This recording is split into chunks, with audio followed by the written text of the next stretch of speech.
지난주에 우리는 요한일서 말씀을 통해서 그리스도인으로 살아간다는 것이 어떤 의미인지 살펴보았습니다. 그리스도인으로 살아간다는 것은 그 무엇보다도 예수님을 하나님의 아들로 믿으며 사는 것이고 또한 삼위일체 하나님과 사귀며 사는 삶이라고 우리는 배웠습니다. 그런데 또한 정상적인 그리스도인의 삶에 있어서 중요한 요소가 또 있습니다. 그것은 우리는 성숙을 추구하는 삶을 살아야 한다는 것입니다. 그리스도인으로서 성숙한 그리스도인이 되도록 그것을 추구하며 살아야 한다는 것입니다. 성경은 우리에게 영적인 어린아이 상태로 머물러 있지 말고 계속해서 성숙하라, 성장하라. 그래서 그리스도처럼 되라. 이렇게 높은 목표를 제시하고 있습니다. 고린도전서에 보면 사도 바울이 고린도 교인들을 향해 너희들은 영적으로 참 어린아이와 같다. 이렇게 책망하는 내용이 있습니다. 무엇보다도 고린도 교회 안에 파당이 나눠져가지고 나는 아볼로파다, 나는 게바파다, 심지어 나는 예수파다 하면서 교회 안에 파당이 있어서 서로 분열하고 서로 시기하고 그랬습니다. 되게 성숙하지 못한 태도라는 거죠. 무엇보다 그들은 굉장히 신령한 것을 추구해 영적 은사를 추구했는데 특별히 방언의 은사를 추구했습니다. 그래서 모여서 막 와글와글 기도할 때 방언으로 막 이렇게 열광적으로 방언하는 그런 사람들이었지만 실질적으로 도덕적인 문제, 교회 안에 간음하는 사람들이 있어도 그걸 처리하지 못하고 특별히 자기중심적인 그런 생각들, 성찬식을 행하는데 당시에 노예에 계급했던 사람들은 마음대로 나올 수 없으니까 늦게 오면 성찬식에 있는 것을 다 먹어버리고 너무 많이 먹어서 취한 사람도 있고 늦게 온 사람은 먹지도 못하고 그런 거, 자기중심적인 사람들. 그래서 바울이 고린도서 13장에 사랑은 이런 것이다. 성숙한 사람들은 그렇게 하지 않는다. 이렇게 고린도서 13장에 말씀했던 걸 볼 수가 있습니다. 하나님께서는 우리가 예수 그리스도를 믿고 영적으로 거듭나서 하나님의 백성이 될 뿐 아니라 성숙한 그리스도인으로 성장하기를 기대하고 계십니다. 여러분의 자녀가 이 땅에 태어나는 것 기쁘지만 그것으로 다 됐습니까? 그 자녀들이 자라서 성장하길 바라는 것처럼 하나님께서도 우리를 향한 생각이 그렇다는 것입니다. 그렇다면 성숙한 그리스도인은 어떤 특징을 가지고 있을까? 성숙한 그리스도인이 된다는 것은 무슨 의미일까? 오늘 본문을 통해서 우리가 배우고자 합니다. 오늘 본문은 사도 바울이 그의 믿음의 동역자요 믿음의 아들이라고 부르던 디모데에게 보낸 편지입니다. 사도 바울의 주변에는 항상 동역자들이 많이 있었습니다. 실라도 있었고 또 바나바도 있었고 또 디도, 누가 많이 있었지만 그 중에 특별히 사도 바울이 사랑했던 사람이 디모데인데 그에게 보낸 편지입니다. 이 편지를 받을 때가 AD 62년경이라고 추정하고 있는데요. 받은 곳은 에베소입니다. 지난주에 우리가 요한일서도 배경이 에베소였는데 아마 디모데가 60년대에 에베소에서 사역했고 사도 요한은 그거보다 좀 뒤에 한 20-30년 뒤에 그곳에 와서 사역했던 것 같습니다. 워낙 이 에베소라는 지역이 이 소아시아 지역의 아주 유력한 도시였기 때문에 거기를 복음의 거점으로 삼는 것이 중요하다고 생각해서 사도 바울도 거기를 개척했고 나중에 요한도 거기 와서 사역했던 걸 볼 수가 있습니다. 지금 디모데가 거기 있는데 거기에 사도 바울이 편지를 보낸 것입니다. 특별히 디모데에게 이 부분을 통해서 교회의 지도자가 될 사람들은 이런 자질을 갖춘 사람이 한다. 설명하고 있습니다. 미쁘다 이 말이요. 미쁘다는 것은 신실하다, 틀림없다 그런 말입니다. 예쁘다는 뜻이 아닙니다. 미쁘다 성경에 쓰는 말에서 자 우리가 미쁘다는 말은 faithful하다 영어로 신실하다, 틀림없다 그런 뜻입니다. 사람이 감독의 직분을 얻으려 하면 선한 일을 사모한다 함이니 하면서 감독이라는 것은 오늘날로 말하면 성경에 보면 다른 표현은 장로도 되고 또 목회자도 되고 또 교회 지도자 이런 사람들을 의미하는데 이런 사람들은 교회를 대표하는 공인된 하나님의 사람이기 때문에 그 사람들은 이런 자질이 있어야 한다. 이렇게 말씀하고 있는 것입니다. 여러분 우리가 다 그리스도인이지만 특별히 교회 지도자가 되면 사람들이 저 사람을 볼 때 그리스도인은 이런 사람이구나 하고 어떤 표준과 모델로 사람들이 생각하지 않습니까? 여러분 성도가 좀 잘못하면 좀 괜찮아요. 근데 목사가 잘못했다 그러면 신문에 납니다. 그렇죠? 왜냐하면 사람들이 생각할 때 그리스도인은 적어도 이런 사람을 생각하는 사람들이 지도자들이기 때문에 그런 거죠. 오늘 본문이 제시하고 있는 이 감독의 자질은 영적 지도자의 자질인데 바로 성숙한 그리스도인들을 측정할 수 있는 평가 기준으로 우리가 활용할 수 있습니다. 우리 모든 그리스도인이 추구해야 할 바라고 생각해도 좋을 것 같습니다. 물론 성숙한 그리스도인이라고 모든 사람이 다 감독이 되거나 장로가 되거나 목회자가 될 필요는 없지만 적어도 이런 교회 지도자가 될 사람은 이런 성숙한 자질이 있어야 한다는 것입니다. 여기 청년들은 오늘 이 말씀에 보면 사람이 감독의 직분을 얻으려 하면 선한 일을 사모한다 함이로다. 영어 성경에 보니까 If anyone sets his heart on being overseer, he desires a noble task. 발음이 괜찮습니까? 네. 그러니까 누구든지 그의 마음을 이 감독이 되고자 하는데 마음을 목표를 둔 것은 아주 고상한 그런 직분을 사모하는 마음을 가진 것이다. 여러분 이 다음에 여러분이 성숙해서 교회의 지도자가 되겠다 하는 이런 목표를 갖는다는 것은 아주 좋은 고상한 목표라는 것입니다. 한번 가져보시기 바랍니다. 오늘 말씀을 잘 들어보고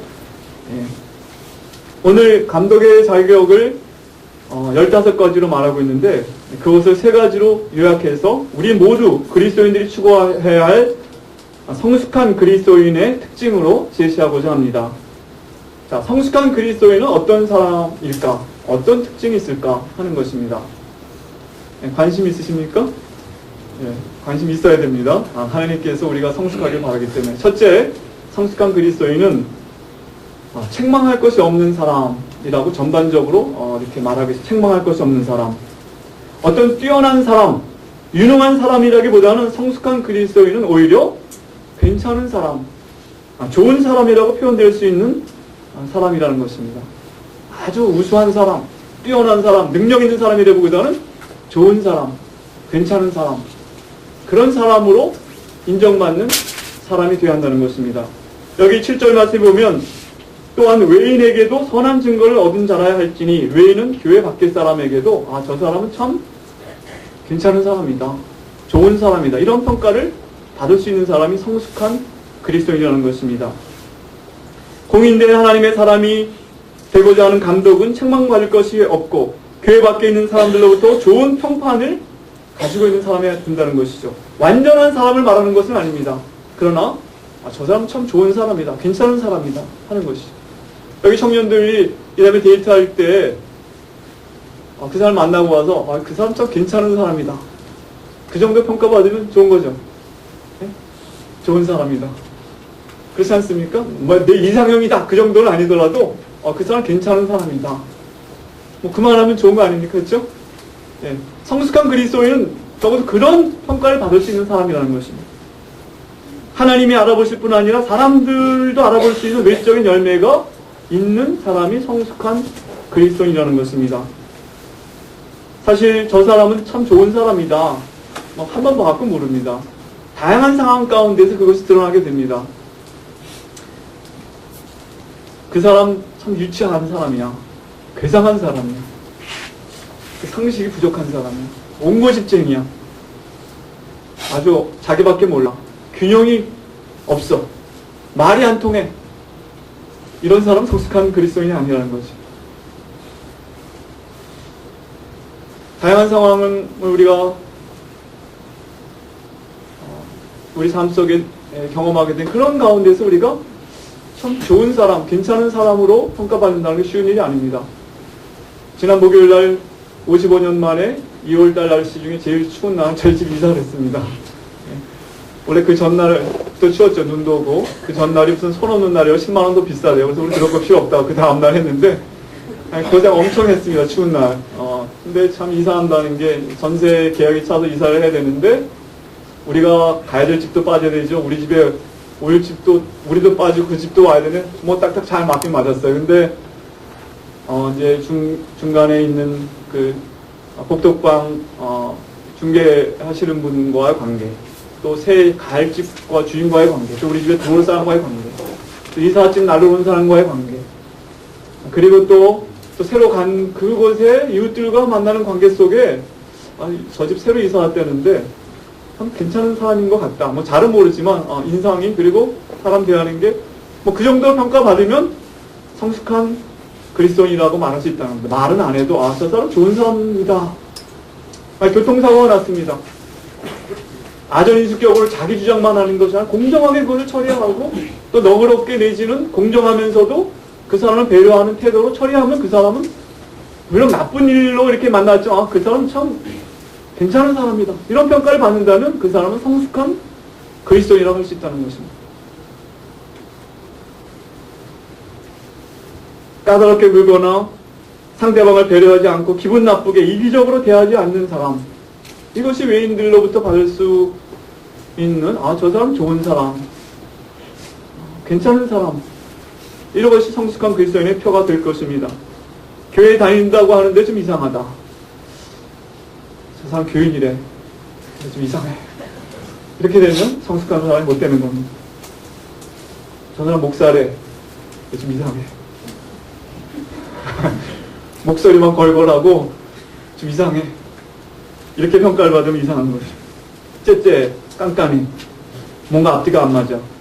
교회 헌금은 많이 낸다는데 콩나물 값을 깎아. 술은 안 마시지만 인간미가 없어. 저 사람 만나면 괜히 긴장되고 기분 나빠. 독선적이야. 상정하고 싶지 않다. 이런 평가를 받는다면 그것은 우리가 성숙한 그리스도인이 아니라는 것입니다. 저희 처형이 싱가포르에 오래 살면서 우리 형님은 동서 형님은 거기 이제 항공사에서 일하시고 저희 처형은 여행 가이드를 오랫동안 하셨는데 여러 팀이 한국에서 싱가포르에 오는데 제일 좀 이렇게 다루기 힘든 분들이 목사님 그룹이래요. 오면 깐깐하고 따지기 잘하고 대접받는 거 공짜로 해주지 않나. 이 목사들 말이죠. 저를 보면서 이 성도들에게 대접을 바라보듯 해가지고 뭐든지 다 이렇게 바라는 마음이 있는 거, 이렇게 그런 데가 드러나는 것 같아요. 장로 딸이지만 참 별로 그 그룹 인도하고 싶지 않다. 그런 때가 많대요. 여러분은 혹시 안 그렇습니까? 저 사람들이 교회밖에 몰라. 그냥. 그것은 성숙한 그리스도인의 표가 아니라는 것입니다. 우리 청년들 2년마다 가는 거기 그룹에 교회 지도자 많이 모이는데 광고가 한번 나왔대요. 여러분 옆에 레스토랑 가서 밥 먹고 난 다음에 팁 좀 제대로 좀 넉넉히 주십시오. 불평이 많습니다. 15%에서 미국은 꼭 그 식사값의 15% 내지 20%까지 줘야 되는데 동전까지 세워가지고 아주 깐깐하게 어떤 10%만 주기도 하고 그러지 말고 좀 넉넉히 주십시오. 그리스도인 이미지 상합니다. 그런 거예요. 우리가 사실 전도심 만들어 돌리는 것보다 어떤 교회 감자탕 교회라는 교회가 있는데요. 그 앞에 그 교회 건물을 안 보이고 그 앞에 감자탕 집이 있어가지고 감자탕 교회라는 유명한 교회가 있습니다. 그 교회 평판이 좋아요. 왜냐하면 주변에 가게들이 덕을 봐요. 교회에서 따로 전도지만 안 돌리지만 교인들이 너그럽게 가서 거기서 교회 물건도 사주고 다 그러니까 그 주인들 예수 안 믿어도 누구 오면 저 교회 가라고 다 이렇게 선전해 준대요. 그런 그것이 참 성숙한 그리스도인, 우리가 이웃들을 어떻게 대하고 그런 것에서 다 나타난다는 것입니다. 여러분, 이 괜찮은 사람 되는 것, 이게 성숙한 그리스도인의 표징이라는 걸 알고 우리가 이렇게 되도록 노력해야 될 것 같습니다. 아멘? 네. 두 번째로 오늘 여기 보면 또 여러 가지 자질 중에 굉장히 중요하게 다뤄주고 있는 것이 책임 있는 가정생활을 하는 사람이라는 것입니다. 책임 있는 가정생활을 하는 사람. 2절에 보니까 그러므로 감독은 책망할 것이 없으며 한 아내 남편이 되며 7절에 보니까 4절에 보니까 자기 집을 잘 다스려 자녀들로 모든 간정함으로 복종케 하는 자라야 할지며 사람이 자기 집을 다스릴 줄 알지 못하면 어찌 하나님의 교회를 돌아버리요. 물론 이 본문에서 가정생활의 중요성을 다루고 있는데 물론 이런 한 아내의 남편이거나 또 한 남편의 아내가 아니더라도 싱글로 사는 분도 성숙한 그리스도인 될 수 있습니다. 그러나 이 본문에서는 가정생활을 다루고 있기 때문에 그것을 지금 말씀드리는 것입니다. 우리가 아다시피 작년에 존 스토트라는 유명한 목사님이 돌아가셨는데요. 지난 수십 년간 세계에서 가장 존경받는 그리스도인이었습니다. 성공의 목사님이신데 그 평생 싱글로 사셨습니다. 우리가 알다시피 또 사도 바울도 독신으로 사역했는데 물론 사도 바울도 요즘에 와서는 어떻게 여겨지겠냐면 처음부터 독신이 아니라 원래 결혼했었는데 그가 예수님을 믿고 난 다음에 아마 그 부인이 그를 버리고 가서 그야말로 돌아온 싱글로 이렇게 사역했던 것을 보고 있습니다. 그러나 가장 성숙한 그리스도인의 대표적인 인물들이죠. 그것을 고려하고 들으시기 바랍니다. 책임 있는 가정생활 하는 사람이 성숙한 그리스도인의 편인데, 우리는 그리스도인이 되었으면서도 여전히 성경의 가치보다는 어떤 우리 문화가 심어놓은 가치에 의해서 영향을 많이 받고 있습니다.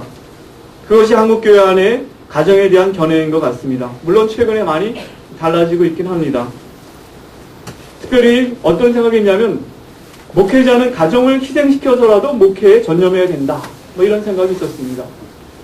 저도 목회자 자녀인데요. 뭐 저는 특별한 상처 없이 자랐습니다만 제 주변에 목회자 가정의 자녀들 중에 상처가 있는 분이 많습니다. 아빠가 모든 것을 교회를 중심으로 가정을 희생해서 살아야 한다는 그 생각, 은연중에 본인도 있고 교인들도 그렇게 생각하고, 목회자 부인은 특별히 나서지 말고 잠잠하고 그림자가 돼야 한다, 이런 무언의 압박을 받기도 합니다. 저희 20몇 년 전에 목사 안수 받을 때 영등포로에서 받았는데, 권면하는 분이 그러더라고요. 여기 뭐 안수 받는 사람 여기 있고 여기 사모님들 앉았는데, 사모님들 남편하고 산다고 생각하지 말고 주의 종을 빌려서 산다고 생각하십시오, 이렇게 권면을 하더라고요. 그러니까 그냥 남편은 남편을 생각하지 말고 교회 목사님으로 생각하고 그냥 모시고 살라, 그 소리예요. 가정생활 뭐 제대로 안 해도 그냥 교회에 충성하도록 뒷받침하라, 이런 식의 권면을 하는 걸 들었습니다. 어떤 부교육자는 교회 가서 자기 아이를 한번 안 왔다가 담임 목사님이 된통을 났대요. 뭐 교회 패밀리 미니스트리 하러 왔냐 그러면서, 저희 그 훈련원의 훈련생들이 이제 부부가 가정이 다 들어오는데, 되게 부교육자 생활하다 오신 분들 아주 탈진 상태에 들어옵니다. 그래서 이제 지금 러시아에 가 있는 한 가정은 아들만 넷인데, 그 아이들이 날마다 그랬대. 우리 아빠는 언제 우리 집에 신방 오냐고. 남의 집에 맨날 신방 다니는데 아빠 얼굴 보기도 힘들고 새벽에 나갔다 밤에 들어오고, 비로소 훈련원에 들어와서 함께 가족으로 살아보는 거예요. 싸움도 많이 합니다. 그래가지고 여기서 어떤 교회에서 교육자 수양회를 가면서 아이들은 떼어놓고 가라, 목회자 부부만 알아. 그래서 너희 하나는 저 집, 하나는 저 집. 성교훈련원에 어떤 성교훈련원은 3개월, 6개월 훈련 받는데 아이들 못 봐주니까 부부만 들어와라, 뭐 이런 식으로 생각하는, 그런 요구하는 그런 성교훈련원도 있습니다. 이 교회 가부장적인 전통을 따라서 공사를 엄격히 구분하고, 특히 지도자는 멸사봉공의 정신으로 가정을 희생시킬 수 있어야 위대한 사람이다, 이런 생각이 은연중에 우리 안에 깔려 있는지도 모릅니다. 목회자는 강단에서 매일 밤 자면서 성도들을 위하여 기도하는 그런 목회자라 신령한 목사다, 그렇게 생각하는 사람도 있습니다. 우리 신 목사님 여기서 맨날 기도하시고 여러분이 기도하시면 기도 원하는 혹시 분들도 계십니까? 그런 분 안 계신 것 같은데요. 하여간 그런 교회도 있답니다. 목회와 가정을 경쟁관계에 놓는 것은 성경적 진리에 근거한 것이 아니라고 오늘 본문이 분명히 말씀하고 있습니다. 가정에 신경을 쓰지 않을수록, 그리고 희생시킬수록 성공적인 목회자나 선교사가 된다는 생각을 가진 사람은 거짓 영성을 가졌다고 우리 말할 수 있습니다. 그리스도인들도 마찬가지, 성도들도 마찬가지입니다. 교회 혹은 신앙과 가정을 경쟁관계에 있도록 만들어서 가족 구성원들이, 우리 엄마, 우리 아빠는 교회밖에 몰라, 나를 돌보지 않아, 내 아내는, 내 남편은 그저 교회에 미쳤어, 가정을 안 돌봐, 이렇게 된다면 그것은 성경적으로 정당화 될 수 없다는 것입니다. 가정생활을 책임있게 하는 것, 이것이 신령한 성숙한 그리스도인의 표징이라는 것입니다. 하나님의 사람은 자신의 가정을 책임있게 돌보고 세우는 사람이어야 한다, 이것을 오늘 본문이 강조하고 있습니다. 왜냐하면 가정생활이야말로 우리가 어떤 사람인지 가장 잘 드러내는 것입니다. 비록 외부에서 평가는 좋아도 가정에서 그 아내 혹은 그 남편이 저 사람은 위선자야, 이렇게 말한다면, 우리 엄마 아빠는 교회밖에 몰라, 우리 가정은 완전히 우리 엄마 신앙생활 하는 것 때문에 피해가 막심해, 우리 자녀들이 이렇게 말한다면 그것은 성숙한 성도, 성숙한 그리스도인이라고 할 수 없다는 것입니다. 만일 내 배우자는 완전하지 않지만 좋은 사람이야, 괜찮은 사람이야, 이런 평가를 받을 수 있다면 그것은 성숙한 그리스도를 말할 수 있습니다. 우리 아빠는, 우리 엄마는 위선자 아니야, 우리 부모들은 하나님을 사랑하는 사람들이야, 그래서 우리도 사랑하고 잘 돌봐, 이렇게 자녀들이 말해야 성숙한 그리스도인이라는 것입니다.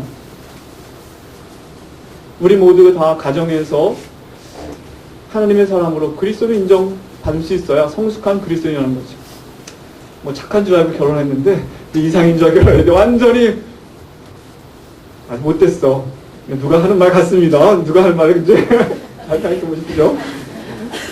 네, 그럴 수 있다는 거예요. 물론 완벽하지 않아도 우리 다 허물이 있지만 그래도 우리가 최선을 다해서 그리스도의 사랑으로 우리가 하려고 노력하는 것이 참 중요할 것 같습니다. 이것이 왜 중요하냐? 가정생활이 하나님을 가르쳐 보여주는 역할을 하기 때문입니다. 5절에 보면 감독은 자기 집을 잘 다스려야 한다. 왜냐하면 6절에 사람이 자기 집을 다스릴 줄 알지 못하면 어찌 하나님의 교회를 돌아보리요. 오늘 같은 3장 15절에 만일 내가 지체하면 너로 하나님의 집에서 어떻게 행해야 할 것을 알게 하려 함이니 이 집은 살아계신 하나님의 교회라고 말했는데, 감독이 자기 집을 잘 돌아보아야 한다는 것은, 왜냐하면 하나님의 교회는 하나님의 집인데 자기 집은 오이쿠라는 단어를 썼고 하나님의 집은 오이코 데우, 그래갖고 같은 단어입니다. 교회는 하나님의 집이고 자기 집을 잘 돌아볼 줄 아는 그런 사람이라야 하나님의 가정인, 하나님의 권속인 교회를 잘 돌아볼 수 있기 때문에 그렇다는 거예요. 하나님의 교회는 하나님 나라를 미리 맛보는 공동체인데, 교회가 먼저 하나님 나라를 맛보고 그것을 전파하는 공동체가 되었는데, 교회가 선포하고자 하는 진리의 핵심은 하나님이 어떤 분이냐 하는 것을 증거하는 것이라고 말할 수 있겠습니다. 하나님은 언약에 신실하신 분이고 사랑과 자비가 풍성하신 분이고 우리의 아버지가 되시고 또 지금도 이 세상에서 우리를 돌보고 계시는 분이라는 것을 교회가 선포하고자 하는데, 막상 그리스도인의 가정에서 구성원들이 그런 것을 경험하지 못하면 자녀들이 하나님을 믿지 않게 될 것이고, 교회가 만약에 그러한 교회가 되지 않는다면 우리가 그런 진리를 선포할 수 없다는 것입니다. 예수 그리스도를 신랑으로 하나님을 아버지로 모신 교회 공동체가 하나님의 가족으로 그런 것을 경험해야 진리를 선포할 수 있는 것처럼, 우리들의 가정이, 그리스도인의 가정이 바로 그런 하나님의 진리들을 드러낼 수 있어야 성숙한 그리스도인의 가정이라고 말할 수 있다는 것입니다. 하나님께서 우리를 돌보시고 버리지 아니하시고 책임지신다 하는 것을 우리가 선포하고자 한다면, 가정에서 우리가 부모로서 또 남편과 아내로서 서로를 돌보고 책임지는 자세를 가져야 될 때 그것이 믿어진다는 것이죠. 저희가 성교훈련원에 이제 새로운 기수가 시작되면 제일 먼저 며칠 동안 하는 게 나는 누구인가 하는 건데요. 며칠 동안 한 10분 정도 나는 누구인가를 쭉 이렇게 얘기합니다. 그래서 지난주에 말씀드린 밥상을 그려놓고, 밥상에 어렸을 때 누가 둘러앉아서 밥상에 밥을 먹었냐, 밥을 먹을 때 대화는 어떻게 오고 갔느냐, 그 그림을 그려보게 하는 거예요. 그럼 한 번도 밥상 오랫동안 생각 안 하던 사람이 그걸 그려놓고 자기 집에 아버지, 뭐 형, 뭐 누나 쭉 그려놓고 대화가 어떻게 오고 갔는가, 그걸 그려보면서 자기가 어떤 가정에 자랐는가 생각하게 됩니다. 그리고 이제 또 인생의 곡선을 이렇게 그려보면서 올라갔다 내려갔다, 내 인생이 어떻게 올라갔고 내려갔는가를 그려보게 하고, 그래프를 언제 내려가고 언제 올라갔는가 그런 걸 쭉 이렇게 한 다음에 한 페이지에다가 자기가 어떤 가정에서 태어났고 어떻게 살았는가를 요약을 해서 쓴 다음에 그걸 돌아가면서 발표하는 거예요. 근데 대부분 다 그 시간이 굉장히 깊이 서로를 알아갈 뿐 아니라 서로의 그 스토리를 듣는 시간인데, 굉장히 가슴 아픈 얘기들이 참 많아요. 특히 부모들로 받은 상처, 부모가 제대로 돌보지 않은 가운데 자라난 사람들 굉장히 많습니다. 선교사 자녀들 가운데. 그리고 돌보지 않았을 뿐 아니라 학대받은 사람들, 이런 것들, 이것이 다 우리로 하여금 하나님께 나아가는데 참 큰 어려움을 줍니다. 그러나 만약 우리가 그런 가정에서 태어날 때 할지라도, 자라날 때 할지라도, 이제 우리가 하나님을 아버지로 모신다면 우리 가정은 서로 돌보는 그런 가정이 되어야 한다는 거죠. 여기에는 불신 배우자를 향한 책임도 해당합니다. 내 배우자는 예수 안 믿기 때문에 나 마음대로 해도 돼. 이렇게 하면 절대로 안 됩니다. 믿지 않는 배우자가 우리의 믿는 사람의 선한 행실을 보고 마음을 열 수가 있는 것입니다. 오늘 말씀을 보면 4절에 나왔지만 하나님의 그리스도인의 가정에서 다음 세대가 자라납니다. 우리가 신앙생활을 잘 한다고 하면서 불신 세대를 우리 가정에서 키워낸다면 그건 말이 되지 않습니다. 믿음의 가정이야말로 믿음의 사람을 키워내는 최적의 장소입니다. 어릴 적 형성된 가치관이 평생 가지 않습니까? 3살부터 80까지 간다고 잠언도 마땅히 행할 길을 아이에게 가르치라. 그러면 늙어도 그것을 떠나지 아니하리라 말씀하셨습니다. 여러분, 교회에서 시간을 투자하는 것 귀하지만 가정에도 여러분의 정성과 시간을 투자하시기 바랍니다. 결코 낭비하는 것이 아닙니다. 하나님의 일과 분리된 일이 아닙니다. 그리스도인의 성숙한 그리스도인이 되기 위하여 책임 있는 가정생활을 하는 것 너무나 중요합니다. 성실한 남편, 아내, 부모, 그것은 그 자체가 하나님이 어떤 분임을 보여주는 증거하는 역할을 하는 것입니다. 하나님의 신실하심과 돌보심, 용납과 사랑, 헌신, 이런 가치를 우리 가정이 드러내게 될 때 우리는 성숙한 그리스도인이라고 말할 수 있습니다. 물론 여러 가지 이유로 인해서 이미 가정이 온전한 기능을 작동할 수 없는 가운데 지금 생활하는 분도 계실 줄 압니다. 그래도 포기하지 마시기 바랍니다. 그 가운데 최선을 다하는 것입니다. 최근에 제가 아는 가까운 분을 만나서 얘기를 하는데 이제 이혼을 했습니다. 그래서 딸이 둘인데 하나씩 데리고 살다가 살고 있는데 그 남편 어렸을 때 신앙생활 하는 사람입니다. 그래서 저희가 볼 때 최선을 다하고 있습니다. 물론 여러 가지 이유로 인해서 가정이 그렇게 어려워졌지만 그 가운데도 자녀들을 위해서 최선을 다하여 좋은 곳을 주려고 노력하는 모습을 보이고 있는 걸 보았습니다. 그것은 마땅히 그렇게 해야 되는 것입니다. 희생과 눈물과 사랑과 헌신으로 우리 아빠는 가장 어려운 최악의 상황에서도 우리들을 포기하지 않고 그리고 최선을 다했다. 이런 고백을 자녀들이 언젠가 할 수 있다면 그것은 가치 있는 일입니다.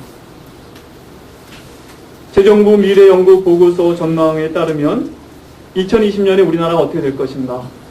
2011년의 평가와 2020년을 이제 미래연구 보고서에서 전망을 했는데 4가지 영역, 공정성, 포용성, 안전성, 창의성 4개 분야에서 0점부터 10점까지 점수를 매겨서 우리나라가 2020년에 앞으로 한 10년쯤 뒤에 어떻게 될 것인가. 그런데 특별히 큰 개선은 많이 없습니다. 특별히 공정성 분야에서는 거의 별로 크게 변화가 없을 것이다. 특히 안전성도 좀 문제가 이렇게 크게 개선이 없고 5점 밑으로인데 포용성과 창의성은 좀 진전이 있다고 봤는데 특별히 안전성 분야에 있어서 2011년에 안전성이 4.57점인데 2020년에 가면 가정의 안식처로서의 기능이 3.71로 떨어진다.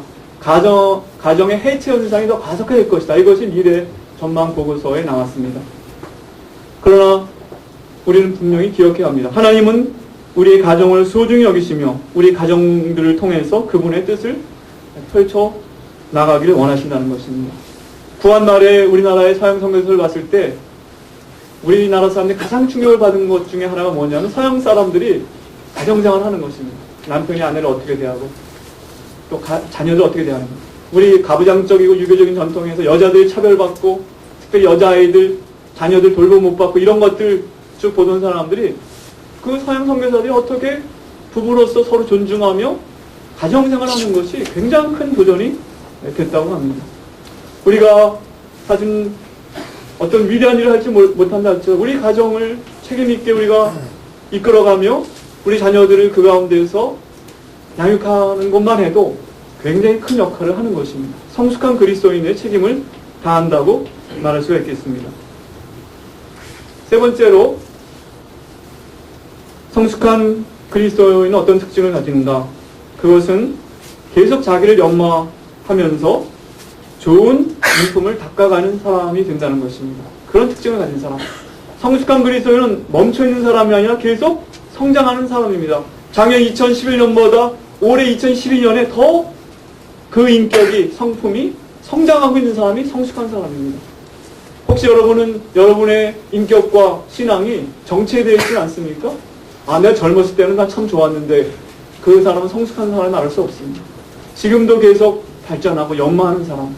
오늘 이 15가지 성품을 두 가지로 크게 대별하면 있어야 될 자질과 없어야 될 자질, 우리가 없애버려야 될 부정적인 특징으로 나눠볼 수 있습니다. 그런데 있어야 될 자질도 그렇고 우리가 없애버려야 될 자질도 한 번에 생기거나 한 번에 없애버릴 수 있는 것이 아닙니다. 계속 노력하고 연마해야 될 그런 자질이라는 것을 알 수가 있습니다. 여기 있어야 될 자질에는 한 아내의 남편이 된다. 충실한 남편이 된다. 도덕적으로 투명하고 또 부부간에 서로 충성하고 헌신하는 것. 쉽습니까? 한 번에 됩니까?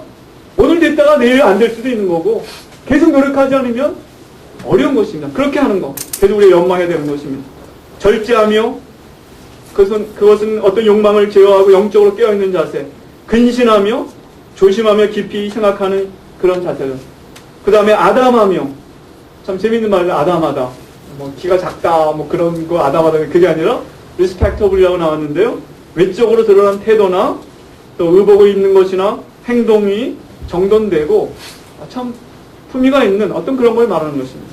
손님 대접을 잘하고 예전에 가정을 열어서 교제하는 장소를 사용할 수 있는 그런 자질.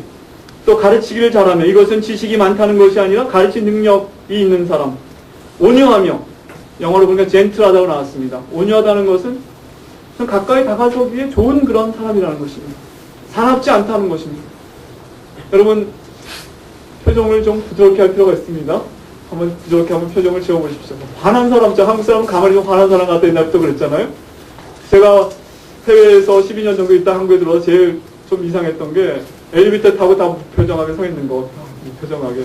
제가 좀 인사하고 눈이라 좀 맞추려고 그래도 그냥 다 어떻게 같은 아파트에 같은 그 좁은 공간에 살면서 우리들 그런 것부터 좀 참 그 젠틀한 사람 그냥 문이 열리지 않고 후딱딱 뛰어나간다든가 문 열리지 않는데 문 앞에 서 있다가 사람 나오기 전에 뭐 그런 것도 좀 배려해서 참 우리가 그리스도인으로 덕을 세울 수 있다면 그것은 성숙한 그리스도 연습해야 됩니다. 젠틀한 사람이 된다는 것. 또 자기 집을 잘 다스리고 자녀 교육을 잘하는 것. 이거 쉬운 일 아닙니다. 다 우리가 계속 연마해야 될 자질입니다. 사실 여기 어린 자녀들은 어린 자녀대로 어렵고 사춘기는 사춘기대로 어렵고 여기 청년들 다 했지만 청년들은 청년들대로 또 어렵고 하지만 우리가 계속 부모로서 책임을 다하는 것. 이게 계속 돼야 되는 것. 이게 성숙으로 나가는 길이라는 것입니다. 없애야 될 부정적인 특징은 술을 즐기지 아니하며 술을 즐기는 분들은 그거 조절하고 버려야 됩니다. 그거 한 번에 되게 어렵지만 불타하지 아니하며 혹시 남편 때리는 분들 안 계십니까? 여기? 아내 때리는 분들 마찬가지고 불타하지 않는 것. 아무리 화가 나도 적절하게 조절하여 표현할 수 있어야 한다는 것. 그게 하루아침에 안 되지만 노력한다는 것입니다. 다투지 아니하며 어떤 사람은 늘 그 사람 가는 곳마다 다툼이 일어납니다. 이렇게 그냥 넘어가줘도 좋을 걸 꼭 자기는 정의를 행한다고 해가지고 딱 그거 집어내는데 전체를 보면 사실은 그게 아무것도 아닌 건데 꼭 집어내가지고 깐깐하게 그런 사람 성숙한 사람을 말할 수 없습니다. 돈을 사랑치 아니하며 이거 힘들죠 여러분. 예? 있는 것으로 자족할 수 있고 우리가 이거 십자가를 의지하고 하지 않으면 어려운 것입니다. 연마하지 않으면 어려운 것입니다. 나눠주기를 좋아하는 것. 냈을 것도 모자란데 이렇게 말하면서 할 게 아니라 우리가 정말 나눌 수 있는 것. 새로 입교한 자도 안 된다. 이건 신앙이라는 것은 오래 교회 생활했다고 신앙이 성장하는 것 아니지만 그러나 신앙의 성장에는 성숙에는 또 연륜이 또 따라야 하기 때문에 산전수전 겪으면서 교회가 평안할 때보다 아니라 어려울 때도 견디는 모습 이런 것들이 다 성숙한 그리스도인의 표라는 것입니다. 이런 것들을 다 종합해보면 여기 교회 지도자 혹은 성숙한 그리스도인의 자질로서 어떤 신비적인 은사를 가진 사람을 말하고 있지 않습니다. 뭐 예언의 은사를 가졌다든가 병을 잘 고친다든가 능력 행함의 은사 이런 것들을 말하지 않고 오히려 좋은 관계를 맺을 수 있는 사람 그리고 사람들에게 덕을 끼칠 수 있는 사람이 성숙한 사람이다 이렇게 말씀하고 있다는 것입니다. 그렇기 때문에 이런 것은 어떤 일을 한 번에 잘 처리한다, 그것을 평가되지 않고 오랜 세월을 두고 보면서 그 사람이 어떤 사람이 드러나게 되는 것입니다. 이러한 성품과 자질을 목표로 해서 계속 연마하고 성숙을 향해 나가는 사람은 성숙한 그리스도인이라고 말할 수 있습니다. 완전한 그리스도는 아니지만 우리가 완전은 예수님 오실 때 우리가 완전하게 변화될 것이지만 이 땅에 있는 동안에는 계속 성장하는 그리스도인이 성숙한 그리스도인입니다. 말씀을 맺습니다. 성숙한 그리스도인이 있는 곳은 그곳이 교회이든 가정이든 직장이든 그 주변 사람들이 혜택을 입게 될 것입니다. 따라서 그 사람을 통해 예수님의 영향력이 나타나서 하나님의 영광을 받으실 것입니다. 성숙한 그리스도인이 되는 것은 우리들의 노력으로만 되는 것은 아닙니다. 그러나 하나님이 도와주시면 그것은 가능하다고 말씀하고 계십니다. 오직 잘하게 하시는 분은 하나님이시는데 삼위일체 하나님께서 우리 삶 속에 역사하시고 특별히 성령께서 지금도 우리 곁에 계시고 우리 안에 계셔서 우리를 모든 진리가 인도하시고 우리를 위로하시고 이렇게 하라고 말씀도 하시고 또 행할 수 있는 지혜와 힘을 주시는 것입니다. 아무쪼록 하나님의 도움을 받아서 우리가 성숙한 그리스도인이 되는 일을 힘쓰는 2012년 되시기를 주님의 이름으로 축원합니다.